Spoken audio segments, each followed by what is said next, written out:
बाबा जो भीमराव अंबेडकर है वहाँ पर आके किताब लिखी थी। लोगों का ये मानना है कि भाई ये दलितों के मसीहा थे, संविधान के रचयिता थे, लेकिन डॉक्टर अंबेडकर इनसे आगे बहुत कुछ थे। तो जे अभी अपना शहर की मुख्य थे कुछ समस्या वगैरह रखने वाला हो बटे राष्ट्रपति जी के रखोगा संफलित। प्रधानमंत्री जी अभी मानगढ़ धाम आए थे, वो इसी कड़ी का एक कार्यक्रम था। आयो है राजस्थान रो खुदरो OTT प्लेटफॉर्म जठे आपने मिलसी वेब सीरीज, फिल्म, कविताएं, कहानियां और भी बहुत कुछ देखबा वास्ते अभी डाउनलोड करो स्टेज ऐप। नमस्कार साथियों, महेंद्र फोगावट और थे देख रहे हो झलको सीकर पर आपको बहुत बहुत स्वागत है। आज अपने कने बेटे एक यहाँ का बहुत ही तकड़ा खास मेहमान जिका एक दिन बाद में राष्ट्रपति महामहिम के सागे डिनर करना ही और की वजह और डिनर हुसी और कुण में ही। तो सबसे पहले शायद परिचय का मोहताज कोनी डॉक्टर भजन लाल जी रोलन जगह का परिचय का थे मोहताज कोनी। काफ़ी टाइम आपको राजनीति में जो है योगदान रही है भी के साथ साथ कमान जो अंबेडकर वेलफेयर सोसाइटी भी का अध्यक्ष ही। तो सबसे पहले तो बहुत बहुत शुभकामनाएं, अपने शहर के लिए गर्व की बात है। हाँ जी, सबसे पहले तो मैं झलको न्यूज़ के पूरी टीम को मैं बहुत बहुत शुभकामना देना चाहूँगा कि उन्होंने है वो मुझे कवर करने का सोचा और मैं यहाँ सीकर में है वो RTO के रूप में भी रहा, अधिकारी के रूप में भी पदस्थापित रहा और सामाजिक जीवन में भी रहा हूँ। तो मेरा सामाजिक और प्रशासनिक है वो दोनों तरह के है वो जुड़ाव यहाँ रहे हैं। अभी जो एक मेन चीज़ जो है आज को जो वीडियो करने का उद्देश्य है कि जो राष्ट्रपति महामहिम के साथ से अभी बातचीत हरी होने वाली है बाकी साथ खड़ो हो बड़ो एक तरीके से आप कहा तो बिको के पर्पज है कि पर्पज सूचना बटे बुलाए गई। हाँ, आज़ादी के अमृत महोत्सव काल में राष्ट्रीय अनुसूचित जनजाति आयोग ने राजस्थान सहित है वो पूरे देश में जो शिक्षा जगत के जो इंस्टीट्यूशंस हैं, जो कॉलेजेज हैं, विश्वविद्यालय हैं, उनमें कार्यक्रम रखे हैं कि जो जनजाति के जो नायक हैं, स्वतंत्रता सेनानी हैं, उनका आज़ादी के स्ट्रगल में, संघर्ष में, लड़ाई में क्या योगदान रहा है। और उस पर है वो काफ़ी कार्यक्रम हुए और बड़े बड़े कार्यक्रम भी हुए। जैसे माननीय प्रधानमंत्री जी अभी मानगढ़ धाम आए थे, वो इसी कड़ी का एक कार्यक्रम था। इसी प्रकार से छोटे जो कार्यक्रम है वो यूनिवर्सिटीज़ में हुए हैं।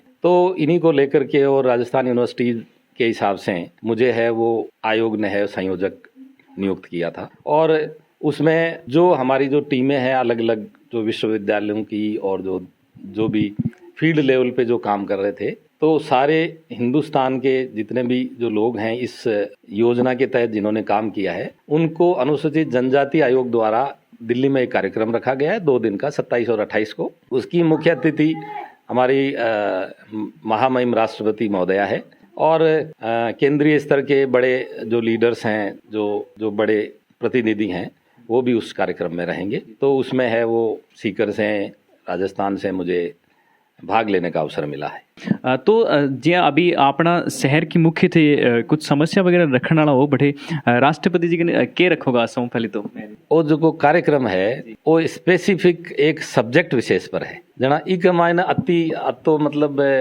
क्योंकि राष्ट्रपति जी को जो कार्यक्रम हुआ है वो बाकायदा लाइन टू लाइन फिक्स हुआ है जना बिग मायने आपा है वो कोई समस्या और इस तरह की बात को नहीं रख सका, लेकिन आपा जखा जनजाति नायक है जो संघर्ष जिन्होंने किया है और जिन्होंने आज़ादी में है वो जिन्होंने भाग लिया है आज़ादी की लड़ाई में, तो राजस्थान सु ई टाइप का जखा नायक है बांका बारा के मायने जरूर बैठे है वो चर्चा भी उसी और इतिहास लेखन की जो बातें हैं वो भी होगी और एक बड़ा मंथन का प्लेटफॉर्म होगा, बड़ा राष्ट्रीय स्तर का कार्यक्रम है। माननीय महामहिम राष्ट्रपति जी के साथ में एक बड़ा अवसर मिला है सभी लोगों को जिन्होंने काम किया था और ये माननीय मोदी जी का जो आज़ादी के अमृत महोत्सव पर जो कार्यक्रम है ना, उसको आगे बढ़ाने का और उसको और ज़्यादा है वो सशक्त बनाने के लिए जो लोग काम किया है उनको ऐसा लगे कि भाई है वो हमने काम किया है तो हमारा है वो राष्ट्रीय स्तर पर भी रिकॉग्निशन हुआ है, तो उस बात को लेकर के और ये बहुत शानदार आयोजन है। एक जिया साहब अपन एक किताब अपन झलको राजस्थान की टीम ने झलको सीकरी टीम ने थे से प्रेम भेंट करी है और बाबा जो भीमराव अंबेडकर है बापरा की किताब लिखी है। तो सर जिया एक छोटो सो इको भी परिचय बिल्कुल दियो जाए कि भजन लाल जी जो ही आखिर बाबा साहेब के बारे में के संदेश इस किताब के माध्यम से जनतन देवो चाहे। देखिए, डॉक्टर अंबेडकर है, उनके बारे में लोगों का ये मानना है कि वह ये दलितों के मसीहा थे, संविधान के रचयिता थे, लेकिन डॉक्टर अंबेडकर इनसे आगे बहुत कुछ थे। उन्होंने हर वर्ग के लिए काम किया है। उन्होंने महिलाओं के लिए जो आज महिलाओं को जो सुविधाएं मिली है ना, श्रमिकों को, महिला श्रमिकों को, महिला कार्मिकों को जो आज सुविधाओं की बात करते हैं, आम महिला की जो बात करते हैं, ये बात उन्होंने है वो कॉन्स्टिट्यूशन लिखने के जस्ट बाद में है वो हिंदू कोड बिल ला करके उन्होंने कर दी। और हिंदू कोड बिल क्योंकि उस समय थोड़ा सा जो लोग थे वो परंपरावादी लोग थे हमारे संविधान सभा में और हमारी लोकसभा में, तो वो पास नहीं हो पाया, तो उन्होंने इस्तीफा दे दिया। आज कभी कोई मंत्री अगर ये बात कह करके कभी कोई इस्तीफा देता है कि भाई भारत की आधी आबादी को अगर आप अधिकार नहीं देना चाहते हो तो मैं इस पद पे नहीं रहना चाहता, ये आजकल नहीं होता, लेकिन उस जमाने में हुआ। जब इसके साथ साथ में जैसे श्रमिकों के काम है और भी जो उन्होंने हर फील्ड में उन्होंने जो काम किया। अब बाबा साहब अम्बेडकर को मतलब ई योगदान को देश के लिए तो बड़ा है, बिन भूल कर भी कुछ लोग टारगेट करें जाति विशेष को लेकर कि एक ही समाज के लिए, एक तबका के लिए सिर्फ कानून बनाकर बाकी के लिए नहीं। देखो, ऐसा है कि भारत की आज़ादी के साथ ही मतलब एक जो सामाजिक परिवर्तन भी हुआ है। ये सिर्फ जो आज़ादी थी वो राजनीतिक आज़ादी नहीं थी, बल्कि इसमें सामाजिक आर्थिक आज़ादी भी थी। पहले है वो शासक है वो अलग अलग तरह से अलग अलग रियासतें थी। आज़ाद होने के साथ ही हमारे प्रधानमंत्री बने पंडित जवाहरलाल नेहरू, हमारे गृह मंत्री बने सरदार वल्लभ भाई पटेल, हमारे कानून मंत्री बने डॉक्टर अंबेडकर। तो ये एक तरह से एक बड़ा सामाजिक परिवर्तन था और इस सामाजिक परिवर्तन को एक कानून के दायरे में लाकर के कानून के हिसाब से किस तरह से है वो भारत के धरातल पर उतारा जाए, वो एक बड़ा काम इन्होंने किया था।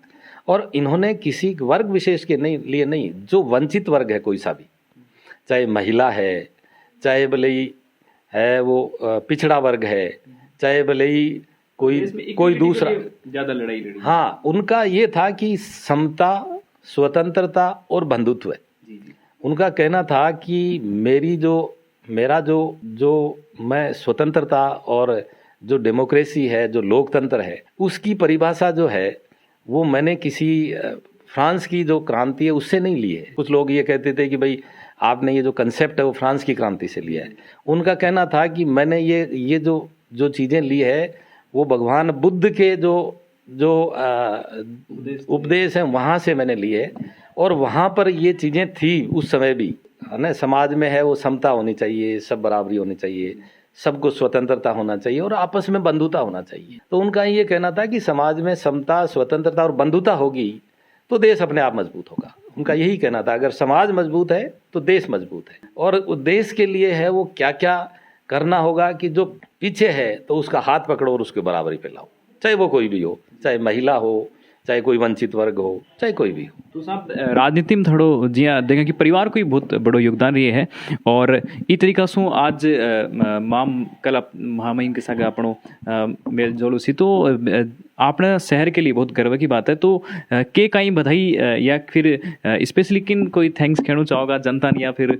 देखिए, मैं तो इसके लिए एक तो जो अनुसूचित जनजाति आयोग के अध्यक्ष महोदय हैं, हमारे प्रधानमंत्री जी हैं, जिन्होंने आगे विजन दिया है 25 साल का अमृत काल, जो 75 साल में अमृत महोत्सव मनाना और 25 साल का जो समय है उसको एक अमृत काल की संज्ञा देकर के और देश को एक विजन दिया है कि हमें दुनिया में राज करने के लिए, दुनिया पर भारत का डंका बजाने के लिए, भारत को है वो दुनिया की ताकत बनाने के लिए हमें 25 साल में क्या करना है। और इसी के तहत है वो सबका सशक्तिकरण, चाहे अनुसूचित जाति हो, अनुसूचित जनजाति हो, महिला हो, पिछड़ा हो, सबका सशक्तिकरण करके सबको साथ लेकर के और किस तरह से उनको मजबूत किया जाए, ये जो कारवां उन्होंने लेके चले हैं, उसी के तहत ये सारी कड़ियां हैं, ये कार्यक्रमों की कड़ियां हैं। साथियों, आज की जो आखी जी बात थी थन क्या की लगी और अन जो सामान मिले हैं, मतलब एक अपना पूरा सहन सामान मिले सीकर जिला के लिए गर्व की बात है।